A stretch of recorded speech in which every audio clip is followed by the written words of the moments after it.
berpegang mereka, kita semuanya kepada sunnah yang bergerak, berpegang juga kepada sunnah dalam kitab Sahih Al-Bukhari, dalam kitab Sahih Muslim, dalam kitab Sunan Abi Dawud, dalam kitab Sunan Nasai, dalam kitab Sunan At-Tirmidzi, dalam kitab Sunan Ibn Majah, dalam kitab Muwatta Malik, dalam kitab Musnad Ahmad bin Ambal, dalam kitab Sunan Ad-Darimi. 9 kitab Ahlus Sunnah yang dinyatakan paling tinggi tingkat kesahihan hadis-hadisnya. Di samping ada Musnad Tayalisi, ada Musannaf Ibni Abi Syaibah. Maka sesungguhnya semua itu adalah berpegang kepada sunnah-sunnah Rasulullah sallallahu alaihi wasallam.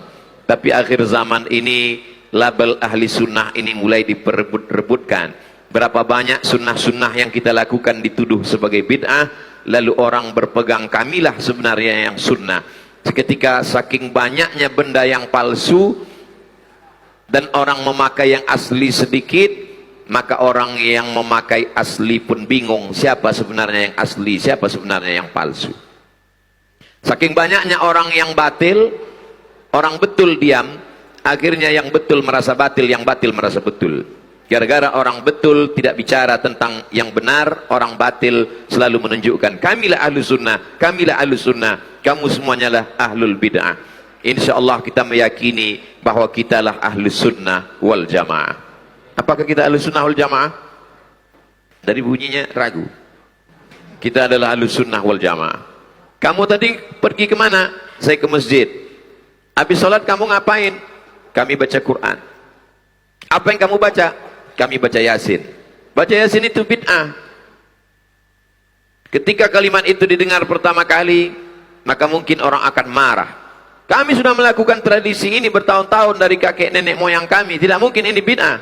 Tapi kemudian pulang ke rumah tonton TV, TV mengatakan bid'ah. Buka handphone, handphone mengatakan bid'ah. Putar radio, radio mengatakan bid'ah. Lama-lama kita pun merasa kalau begitu memang ini bid'ah.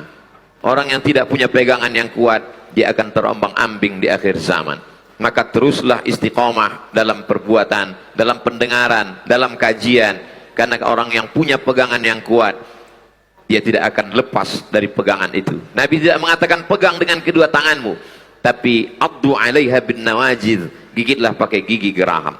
Hari ini begitu ulama-ulama kita dulu mengaji puluhan tahun, berawal dari membaca kitab Matan Al-Ajurrumiyah, lalu kemudian naik ke Kawakib Durriyah, naik kepada Imriti, naik kepada Alfiyah Ibni Malik, dibaca syarahnya, syarah Ibni Aqil.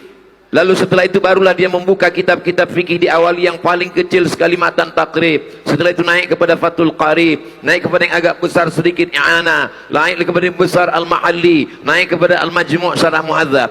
Puluhan tahun mereka bertalaqi, membaca kitab itu kepada para masyayikh, kepada para guru. Setelah itu barulah mereka mampu berbicara. Hari ini orang hanya mengikuti tanpa bersanad, tanpa berguru. Kalau ditanya di mana kamu mendengar ini? Qala Google wa qala YouTube. Hanya dengan 5 jurus menyalahkan orang lain. Kalau tidak dilaksanakan Nabi bid'ah. Kalau tidak dilakukan Nabi bid'ah. Kalau 5 ini dipakai untuk menjadi standar keilmuan, banyak sekali orang-orang soleh, orang-orang salaf yang masuk neraka hanya gara 5 kaedah. Kaedah 5 jari. Kalau tidak dilakukan Nabi bid'ah. Pertama, ada seorang sahabat Nabi. Disebutkan dalam kitab Imam Az-Zahabi, Siyar A'lam An-Nubala.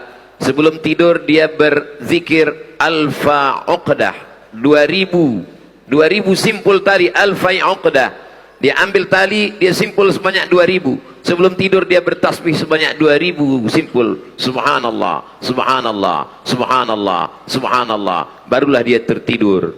Dia adalah Sayyidina Abu Hurairah radhiyallahu an. Seandainya dipakai 5 kaedah, kalau tidak dilakukan Nabi bid'ah, kullu bid'atin dalalah wa kullu dalalatin finnar. Maka orang pertama yang masuk neraka gara-gara kaedah ini adalah Abu Hurairah, orang yang paling banyak meriwayatkan hadis Rasulullah SAW. Silakan cari hadis dalam kutubus sittah, kutubus tis'ah, bahwa Nabi pernah membuat 1000 simpul tali, dan Nabi membuat 2000 simpul tali. Nabi bertasbih 2000 sebelum tidur. tidak akan pernah ketemu hadis. Lalu pakai kaedah tadi, jika tidak dilakukan Nabi bid'ah, bid'ah dolalah, dolalah finnar, maka orang pertama masuk neraka gara-gara kaedah ini adalah Abu Hurairah. Kalau Abu Hurairah masuk neraka, maka 5.000 hadis yang dia riwayatkan itu semuanya mardud, tidak bisa diterima, maka batallah Islam. Teori ini adalah teori biliar, mohon maaf, tak layak disebutkan, permainan yang mungkin lawa sia-sia, tapi yang ditembak satu bola, sebenarnya yang ingin dimasukkan adalah bola lain. Yang ditembak adalah dengan 5 kaedah, sebenarnya ingin menjatuhkan periwayat hadis. Kalau hadisnya jatuh, maka orang tidak lagi bisa memahami Al-Quran. Itulah mengapa kata Nabi, la tasubbu ashabi, jangan kamu caci maki sahabat-sahabatku. Lau anfaqa minkum ahadun, seandainya di antara kamu ada yang mampu bersedekah mithla Uhudin zahaban, emas sebesar bukit Uhud, tidak sampai setengah tapak tangan Sayyidina Abu Bakrin As-Siddiq radhiyallahu anhu. Yang kedua, ada seorang imam mazhab yang luar biasa, namanya Imam Ahmad bin Hambal, dikenal dengan Imam Hambali, meninggal pada tahun 241 Hijrah di Baghdad. Imam Ahmad bin Hambal disebutkan dalam biografi, da'autu lisyafi'i fi salati arba'ina sanah, saya mendoakan Imam Syafi'i dalam salat saya 40 tahun. Bukan di luar salat, bukan setelah salat, bukan sebelum salat. Da'autu lisyafi'i fi salati, aku mendoakan Imam Syafi'i dalam salatku arba'ina sanah, 40 tahun. Apa doanya? Rabbighfirli wali walidayya wali Muhammad bin Idris Asy-Syafi'i. Ya Allah, ampunkan aku, ampunkan kedua orang tuaku, ampunkan Imam Muhammad bin Idris Asy-Syafi'i. Apakah pernah Nabi Muhammad sallallahu alaihi wasallam membacakan doa ini dalam salatnya? Tidak pernah. Maka kalau dipakai kaedah tadi, jika tidak dilakukan Nabi bid'ah, maka orang kedua masuk neraka gara-gara kaedah ini adalah satu di antara imam 4 mazhab, dia adalah Imam Ahmad bin Hambal, masuk neraka gara-gara kaedah 5 jari. Yang kedua masuk neraka, bagi adik-adik yang mencatat, boleh dibuat judul pengajian malam ini, beberapa orang masuk neraka gara-gara kaedah 5 jari.